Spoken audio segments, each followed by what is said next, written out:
तपाईहरुको मोबाइलमा पनि यसरी नै चलाउँदै अटोमेटिक विज्ञापन आएर हैरान बनाएको छ। हेर्नुस् चलाउँदै विज्ञापन झ्याप्प आउँछ, केही चल्दैन। यसले त लास्टै हैरान गराउँछ यो खालको विज्ञापनले। हेर्नुस् आकुवाई गर्छ। आज म तपाईहरुलाई यो कसरी हटाउने भनेर सिकाउन गइरहेको छु। के खोल्न खोज्यो खाली विज्ञापनै आइहाल्छ। के खोल्न खोज्यो विज्ञापन आइहाल्छ। हेर्नुस् आकुवाई नै गर्छ। आज मेरोमा पनि एकजना कस्टमरले यही समस्या ल्याउनु भएको थियो। त्यो उनीहरुले धेरैलाई यस्तो समस्या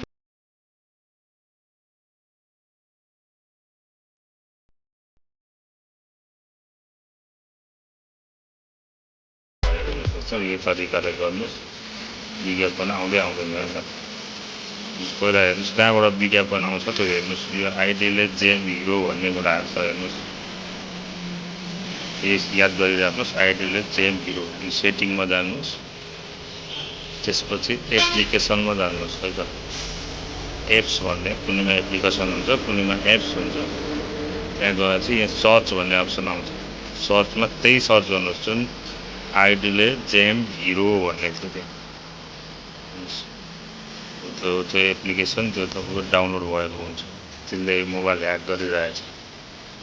त्यसलाई चाहिँ हटाइदिनुस् है त। अनइन्स्टल गरिदिनुस्, हटाइदिनुस्।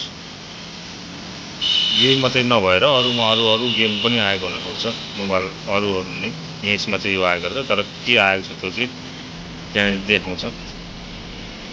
कुनबाट त्यो एप्स विज्ञापन आइरहेछ त्यहाँनिर माथि हेडलाइनमा देखाउँछ। त्यही सर्च गरेपछि चाहिँ आउँछ त्यहाँ। यहाँ फेरि यो बाहिर एप्लिकेसनमा त्यो देखाउँदैन। तपाईले सेटिङमा गएर एप्लिकेसनमा सर्च गरेपछि मात्रै देखाउँछ।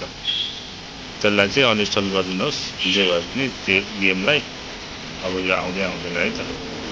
विज्ञापन आउँदैन। अब जे चलाए पनि आउँदैन।